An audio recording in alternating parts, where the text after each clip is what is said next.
देवियों सज्जनों, सत श्री अकाल, आदाब, जय हिंद, नमस्कार। स्वागत है आज के प्रीमिक्स में। प्रीमिक्स में अपनी अटेंडेंस लगाने के लिए जस्ट टू सी कि आप कितना अटेंटिवली इस वीडियो को देख रहे हैं, आपने कमेंट सेक्शन में लिखना है साउथ सुदान 121 NAM, यानी कि साउथ सुदान बना है 121st member of the non align movement. ये आपने कमेंट सेक्शन में लिखना है। आई वांट टू सी कि कितने बच्चे हैं जो कि डेली हमारे इस इनिशिएटिव को फॉलो कर रहे हैं, ताकि हमको टीचर्स को भी उत्साह मिले, टीचर्स को भी इंकरेजमेंट मिले कि हम और बेहतर क्वालिटी का कंटेंट प्रीमिक्स और फ्यू मिनट्स में लेके आते रहें। चलिए, 5 सवाल 10 मार्क्स की गेम रहेगी और सही आपने बिल्कुल ईमानदारी के साथ कमेंट सेक्शन में बताना है कि आपका कितना स्कोर बना है, नेगेटिव मार्किंग समेत। पहला सवाल ये रहा आपकी स्क्रीन पे आपके सामने। TIWB के बारे में पूछा जा रहा है। क्वेश्चन को पढ़ो, टैक्स इंस्पेक्टर्स विदाउट बॉर्डर्स।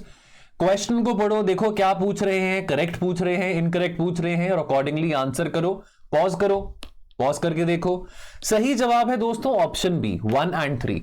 तो ये जॉइंट इनिशिएटिव है OECD और साथ में UNDP का। OECD, not OCD but OECD, organization for economic cooperation and development. तो TIW एक जॉइंट इनिशिएटिव है इन दोनों संस्थाओं के द्वारा। मकसद क्या है? In supporting countries, specifically the developing countries, कि उनमें टैक्स ऑडिट कैपेसिटी और बढ़िया हो सके।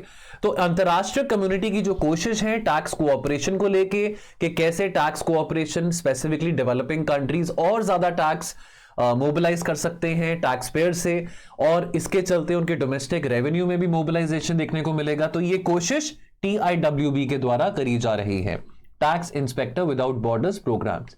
डेवलपिंग कंट्रीज को इसका ज्यादा सपोर्ट मिलता है। अगला क्वेश्चन देखिए, तो यहां पे पूछा जा रहा है कि इनमें से कौन से पेयर्स करेक्टली मैच्ड हैं। देखो क्वेश्चन को ध्यान से, पॉज करो, आराम से देखो क्या पूछ रहे हैं, करेक्टली मैच पूछ रहे हैं।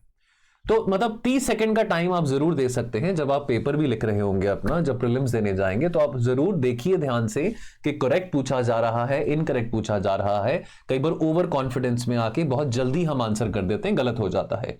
इसमें से केवल एक ही पेयर सही है। कौन सा? इतूरी। ये है डेमोक्रेटिक रिपब्लिक ऑफ कॉन्गो में।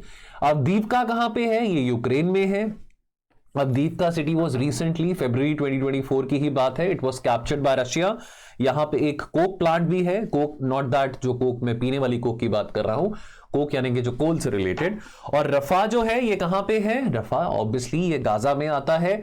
रफा गाजा में किस पॉइंट पे सिचुएटेड है? This is the last border crossing in the Gaza, और ये सदर्न पार्ट ऑफ गाजा में आता है। लास्ट बॉर्डर क्रॉसिंग है बिटवीन गाजा एंड इजिप्ट।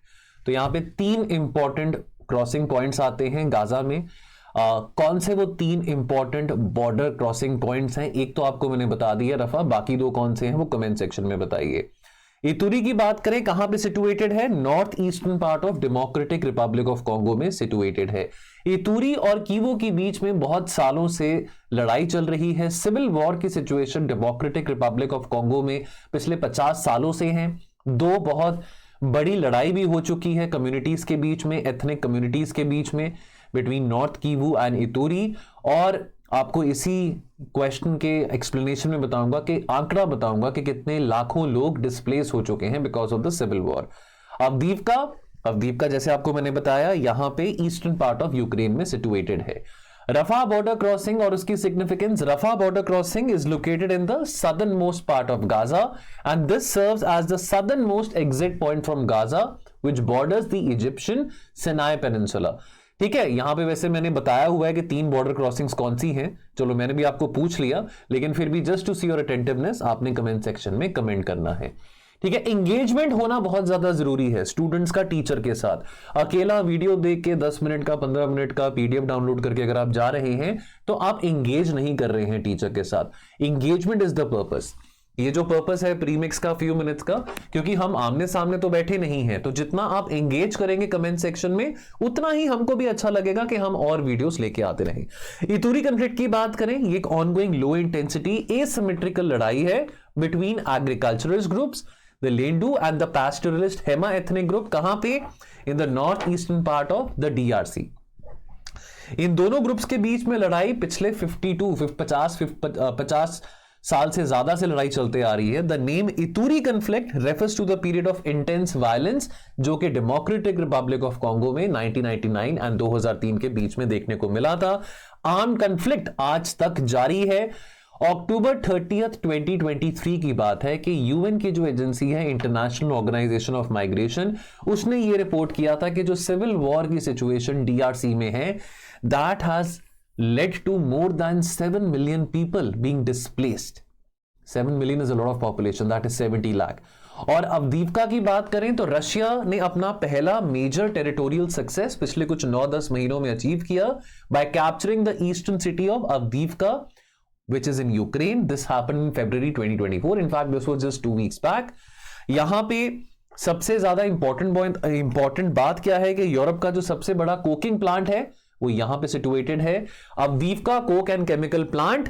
और यहां पे काफी ज्यादा केमिकल्स, चाहे बेंजाइन है, कोल है, टार, कोल ऑयल, एल्यूमिनियम, ये सब चीजें यहां से प्रोड्यूस होती थी, मैन्युफैक्चर होती थी।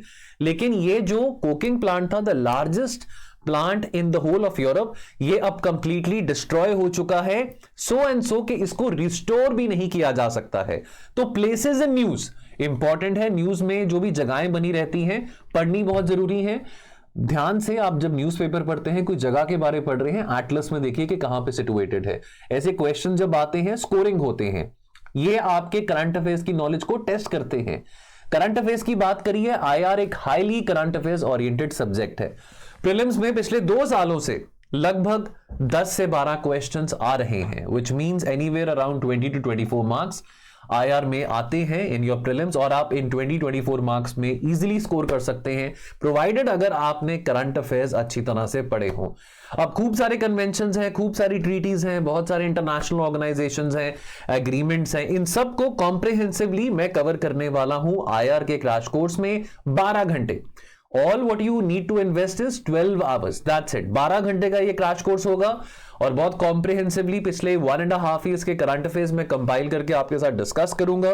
मेरा खुद का तजुर्बा रह चुका है, मैंने 4 बार मेंस दिया है, 2 बार इंटरव्यू दिया है। आइए जुड़िए, मेरा क्रैश कोर्स बाय कीजिए और आपको गारंटी से कह सकता हूं कि आपके सारे क्वेश्चंस आईआर के सही रहेंगे। टोल फ्री नंबर पे कॉल करके इसके बारे और इंफॉर्मेशन ले सकते हैं। अगला क्वेश्चन, इसमें से कौन से प्रोजेक्ट्स जो कि इंडिया के द्वारा फंडेड नहीं है in Nepal, which of the following are not India funded hydro power projects in Nepal? Very very easy question, लेकिन वो इजी तब है जब आपने इन चारों के बारे पढ़ा होगा कि ये चारों प्रोजेक्ट्स कहां कहां पे सिचुएटेड है। तो सही आंसर क्या है? ताला एचईपी। ताला एचईपी कहां पे है? भूटान में है। वेस्ट सेती, अरुण 3 और फूकोट एचईपी ये तीनों नेपाल में है। तो वेस्ट सेती dam at the confluence of the Sethi and Karnali river पे situated है। then the Mahakali treaty, the upper Karnali project and the Arun 3 projects कितने मेगावाट के हैं ये भी यहां पे मेंशन्ड है। Phukot Karnali hydroelectric project, this was signed with agreement between the national hydro power cooperation and the Vidyut Utpadan company limited Nepal. ठीक है, अब यहां पे आपको यह भी पता हो कि नेपाल और इंडिया के बीच में एग्रीमेंट रिसेंटली साइन हुआ था जहां पे दोनों देशों ने एक टारगेट रखा है 10,000 मेगावाट्स ऑफ इलेक्ट्रिसिटी का, कि इतने बिजली का उत्पादन भारत करवाएगा नेपाल में, और इतनी ज्यादा बिजली 10,000 मेगावाट की जो बिजली है, सरप्लस बिजली जो प्रोड्यूस होगी वो एक्सपोर्ट इंडिया को करी जाएगी फ्रॉम नेपाल आने वाले 7-8 सालों में। यहां पे मैप में इंपॉर्टेंट जो हाइड्रो इलेक्ट्रिक प्रोजेक्ट्स हैं वो यहां पे मार्क करे हुए हैं। You can see far western region में आपका वेस्ट सेती प्रोजेक्ट आ जाता है और आपका फार ईस्टर्न रीजन में अरुण 3 प्रोजेक्ट आ जाता है।